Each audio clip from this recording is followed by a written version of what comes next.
Marami na sa atin ang nakagawa ng maling desisyon nang dahil sa pagsuko sa emosyon at bugso ng damdamin. At madalas dito may kinalaman sa pag-ibig. Tampok po sa kwento natin ngayon ang isang taong nagmahal na naging bulag sa katotohanan hanggang sa huli na ang lahat.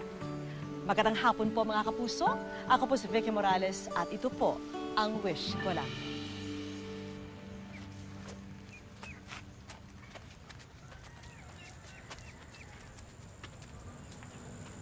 Mama, bakit hindi ba si Tita Emilia nagsundo sa akin? Late na kasing dumating yung karelyebo niya security guard. Kaya ang Tito Emilio mo, hindi niya pwedeng maiwanan yung trabaho niya.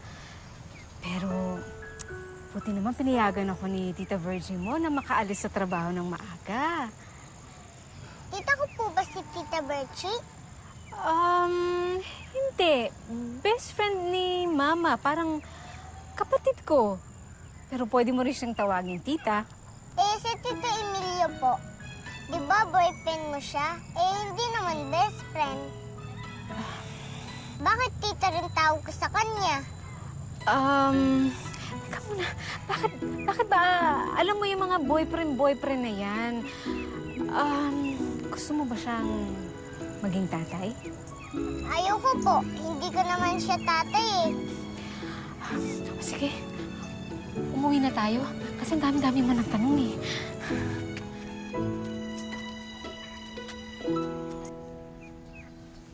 Dahan-dahan, ha?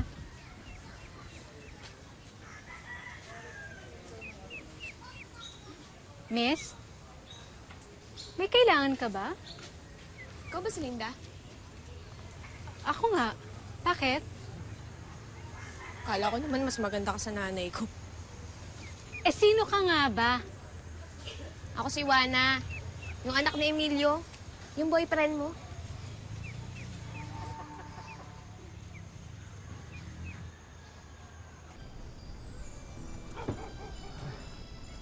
Ay, napakabait na bata naman ito. Dahil dyan. Evening po. Uy, good evening. May good evening ba? Dahil dyan, may premyo ka sa akin. Ha? Taran! Thank you po. Galing. Award ka na ng best father in the world. Juana, ang ginagawa mo dito? Pinapunta ka ba rito ng mama mo? Hoy, kung hihingi kayo ng pera sa akin, wala akong pera. Wow naman, Papa. Sa mahabang panahon na di tayo nagkita, ganun agad sa lubong mo sa akin. Hindi mo muna pa yung anak-anakan mo. May candy agad. Emilio, nandito ka na pala. Eh, si Juana kasi kanina pang naghihintay sa labas nung dumating kami ni Jessica. O ano nga kailangan mo? Malapit ka lang naman pag may kailangan ka eh. May problema ako eh. Si Mama, pinalayas ako. Kasi buntis ako. Gagawa-gawa ka ng kalokohan eh. Sino ang ama niyan? Nasaan ang ama niyan? Hindi ko na mahanap. Nakilala ko sa text, sa cellphone. Nagkita kami, tapos, yan. Ano?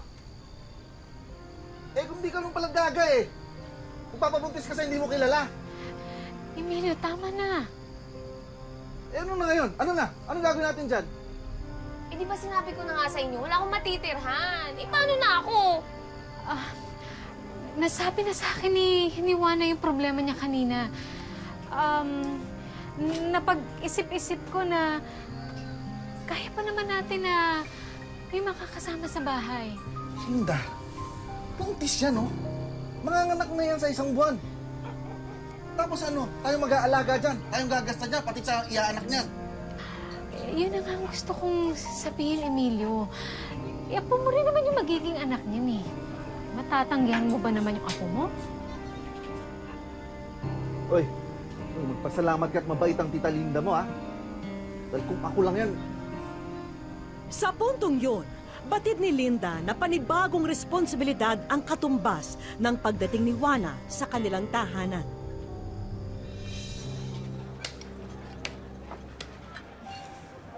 Ibig mo sabihin, tinitira mo yung anak ni Emilio sa inyo? Di ba wala naman trabaho yung batang yun? Ibig mo sabihin, Ikaw magpapacheck up doon. Ikaw magdadala sa ospital. Ikaw rin bibili ng vitamins. Bukod pa yan sa ikaw magpapakain ng pagpapabahay sa kanya. Masyado ka naman. Hindi mo naman obligasyon ng pamilya ng boyfriend mo eh. Hindi nga kayo pwedeng ikasal pa eh dahil hindi pa siya anal doon sa asawa niya, di ba? Tapos gano'n, hayaan mo na lang ganunin ka ng anak niya, alilain ka. Eh nagpabuntis nga siya sa lalaking hindi niya kilala. Virgie, alam ko nagmamalasakit ka sa akin. Pero mahal ko si Emilio. Kaya, tinuturing ko yung pamilya niya na pamilya ko na rin. Yan! Yang pagmamahal na yan ang papatay sa'yo balang araw, best friend. Sana lang ha, sana lang. Nandyan ako para sa gipin ka.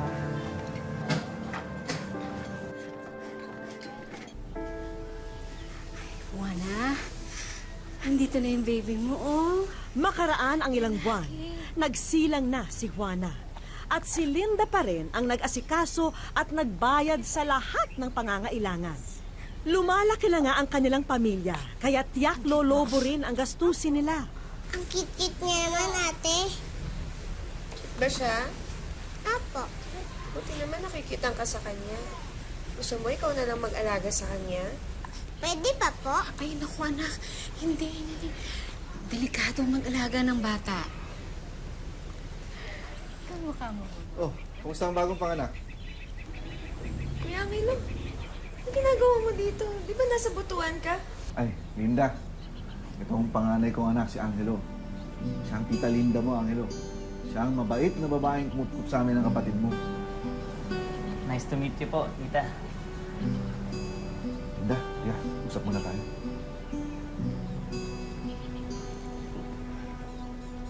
Walang niya ka. Nagpabuntis ka kagad? Ingit ka lang. Di ba ka ka din? Kuya, sabihin mo nga sa akin yung totoo. Ba't ka nandito? May ginawa kang kalokohan, no? Sobra ka naman.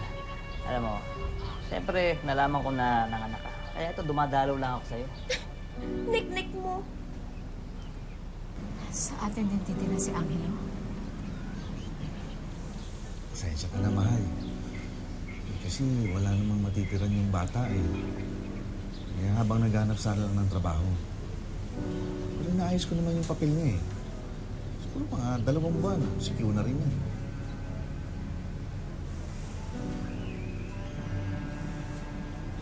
Sige na nga. Salamat, mahal ha. Alam mo naman, napakahalaga sa akin na magkita-kita ulit kami ng mga anak ko.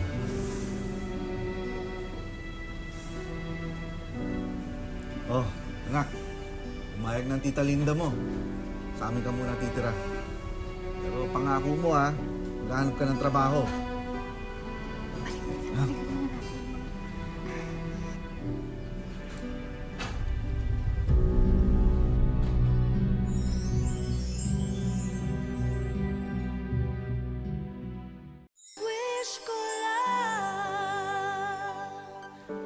Buong akala ng biyudang si Linda na nakatagpo na siya ng kaligayahan sa piling ni Emilio.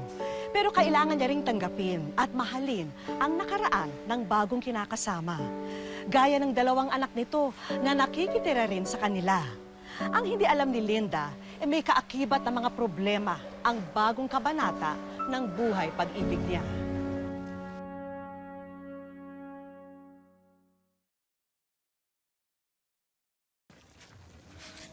Juana. Juana. Juana. Ha? Tingnan mo naman yung anak mo. Hindi ba yung mahihirapan?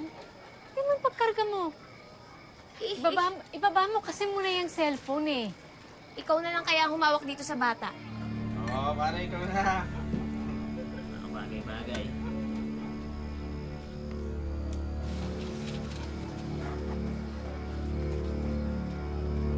Chat.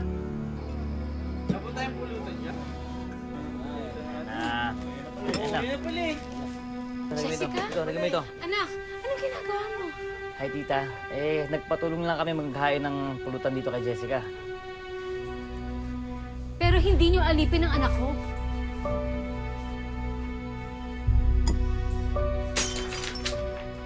Anak ka lang! Bakit mo ginawa yun? Pinatira ko kayo dito. Tiniis ko ang lahat ng pagiging batugan ninyo. Lapastangan ninyo pati ang pagiging baboy ninyo.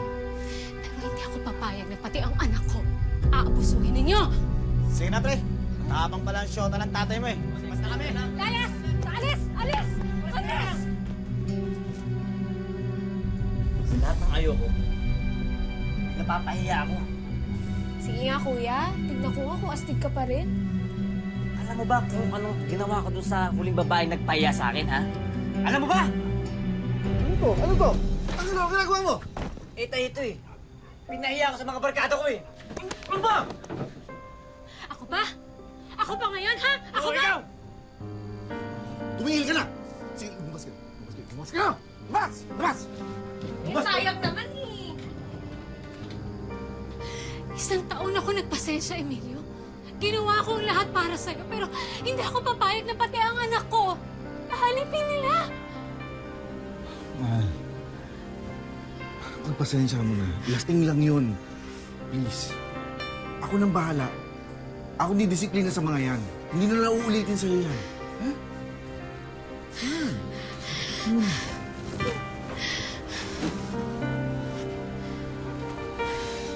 Buntis ka na naman. Talagang wala kang kadala-dala eh, no? Walang laman yung utak mo. Ha? Yan, kasi text ka ng text. Yan tuloy, nabuntex ka tuloy. Hindi ka ba nahihiya sa tita Linda mo? Yung sorry ka. Emilio, hindi niya na kailangang mag-sorry. At hindi ko na rin susuportahan ang pagbubuntis mo. At hindi na ako gagastos ni piso para sa'yo at para sa mga anak mo.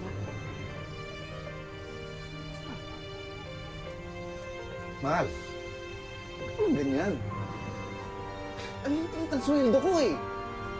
Ano pang bubuhay ko sa mga to? Ano kaya yung apo ko? Jessica, bumaba ka dyan. Mahal. Mahal. Mahal.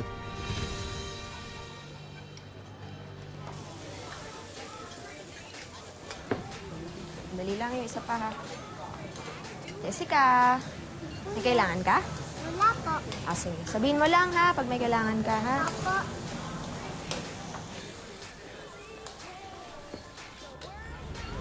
Kumusta yung anak ko?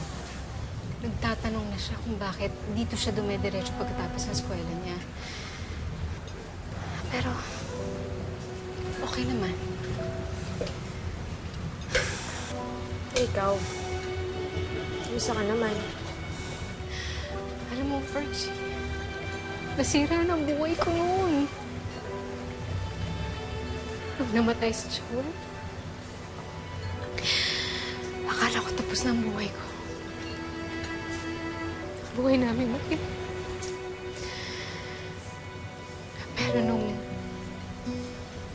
nakilala ko si Emilio, nagkaroon ng pag-asa ang buhay ko. Pero, nasisira na naman ulit. Hindi kami nag-uusap. Hindi kami nag-uusap, Emilio. Nakatira kami sa ilalim ng isang mabong, pero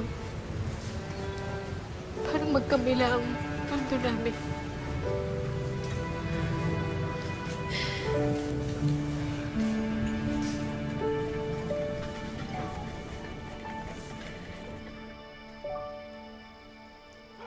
Sumusobra na talaga yung nanay-nanayan natin.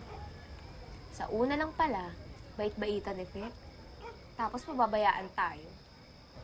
Matagal na ako nagtitimpi dyan sa babaeng yan. Hindi ko ba alam kung anong gayuma pinakain niya kay tatay. Pero wag niya akong subukan. Hindi niya alam ang kaya kong gawin.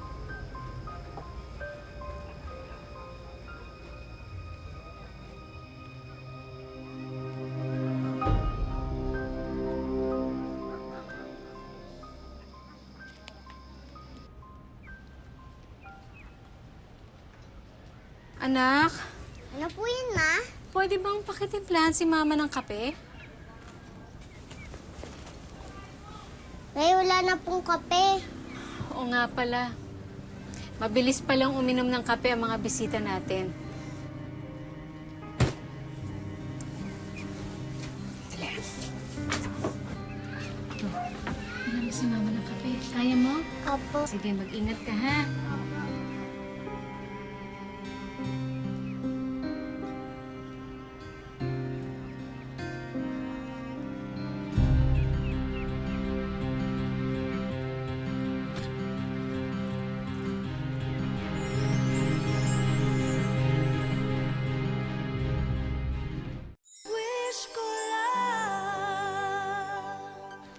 Umasa si Linda na tama ang desisyon niyang muling magmahal.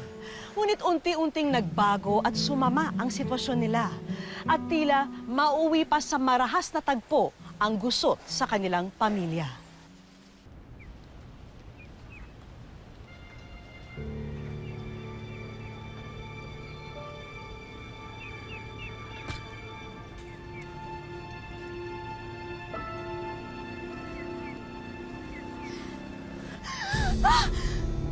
Ano kailangan mo sa akin? Ikaw ang kailangan ko. Nagtanong ako sa'yo dati, di ba? Kung alam mo, kung anong ginawa ko sa babaeng nagpaya sa akin. Ha?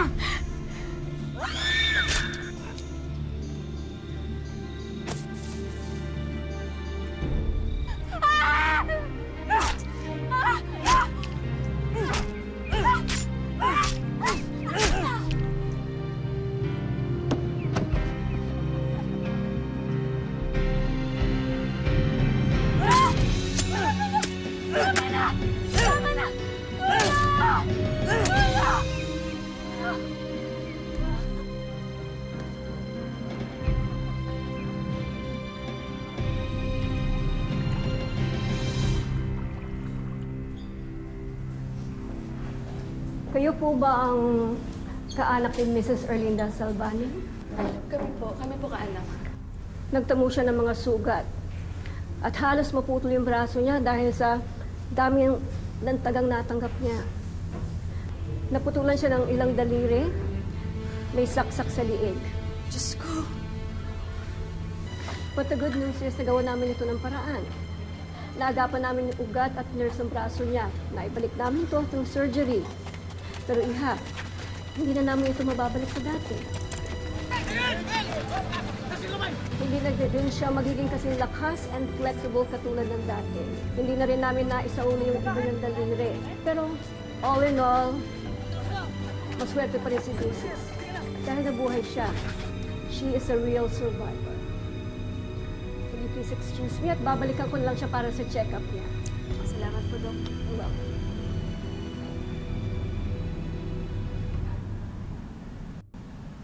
May pinatay pala sa kabilang bahay ng baliw na yun.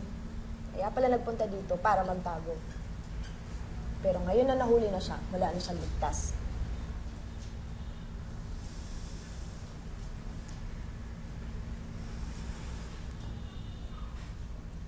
Ano ginagawa mo dito? Fergie, ako nang bahala.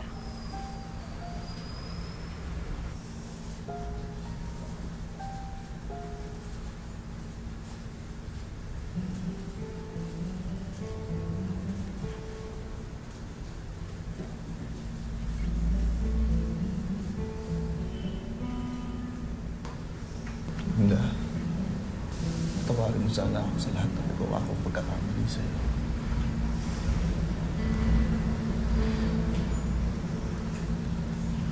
Mas patawarin mo rin ang anak ko. Patawarin mo na si Angelo. Emilio, sinubukan akong patayin ng anak mo. Pinutol niya ang mga braso ko para maging imbalido ako. Pagkatapos,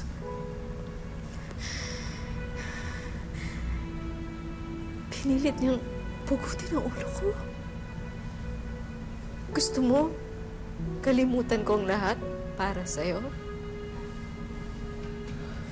Linda, kung talagang mahal mo ko, urong mo yung demanda. Baliw ang anak mo. dapat siyang makulong, maparusahan, para hindi niya nagawin sa iba ang ginawa niya sa akin. Hindi mo iuro ang demanda. Iiwan na kita. Ha? Hindi mo na ako makikita muli.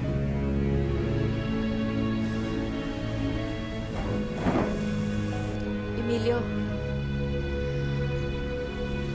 dali mo na ang anak mo, ang apo mo, sa pag-alis mo.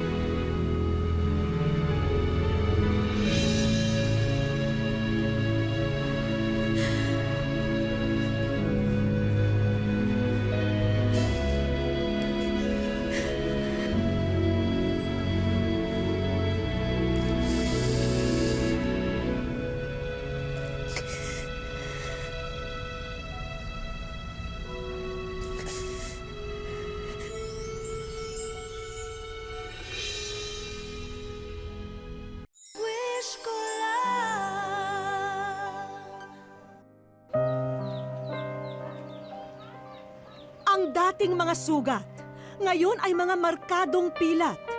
Lumipas ang 4 na taon. Ito na ngayon si Erlinda.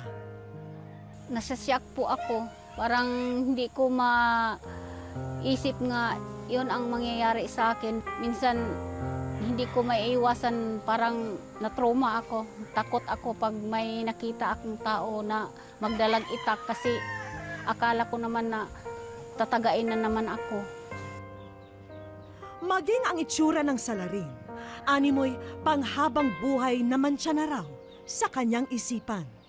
Yun nga, harang-harang ko nga yung kamay ko, kaya nangaputol nga yung kamay ko, kaya yun lang ang pinagharang ko pang tuwing hinahampas niya ako ng itak, sinasagang ko ng ganyan sa kamay ko.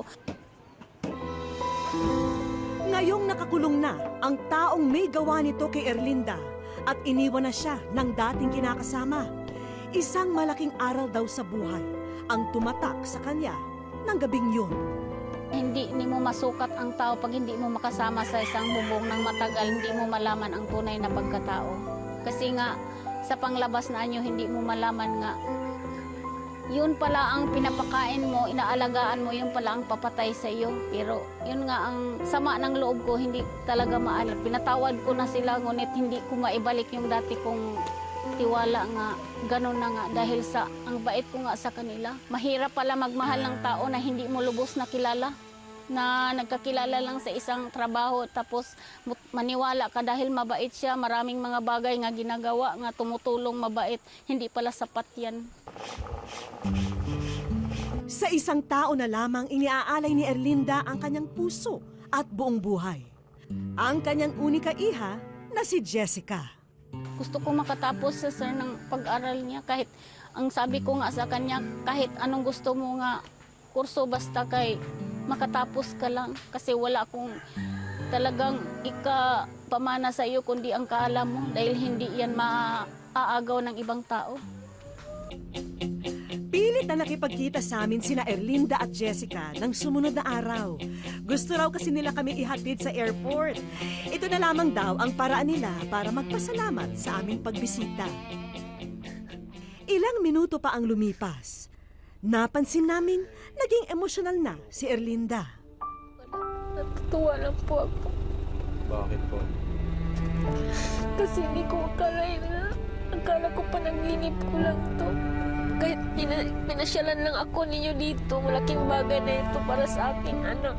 Hindi ko kasi akalain na may magka-interes pa sa kwento ko, lalo na kasi karumal-dumal. Sa pagbalik daw namin sa Maynila, sana'y maibulong namin sa isang espesyal na tao ang kanyang munting kahilingan para sa inaasam na puhunan para sa karinderya. Sana Ma'am Vicky, makarating naman po sa inyo yung kwento ko para naman po makalambing naman ako sa inyo ng konting tulong. Naku Erlinda, kung meron mang espesyal na nilalang dito, ikaw yun. Ang request lang namin, sana ipikit niyo muna ang inyong mga mata habang inihahatid namin kayo sa aming iiwang sorpresa.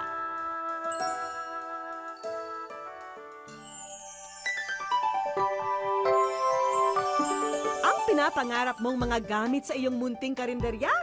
Eto, at nakalatag na para maiuwi na sa inyong tahanan. Maraming salamat po. Ang bait-bait talaga niyo. Si Ma'am Vicky Morales. Wish ko lang po, masaya po ako. Kasi hindi ko naman inaasahan nga maging totoo talaga to. Akala ko kasi amaki mo sabihin nga ng mga kapitbahay ko, imposible daw mangyari. Mangarap po namin po pagnegosyo po. Maingat ang aming buhay sa hirap. Mangarap po ni Mama sa akin na makatapos ng pag-aaral para maihahon sa hirap. Ma'am Vicky, maraming salamat po. Napakalaki talaga ng puso ninyo po. Malaking bagay na to sa amin nga natulungan mo po kami.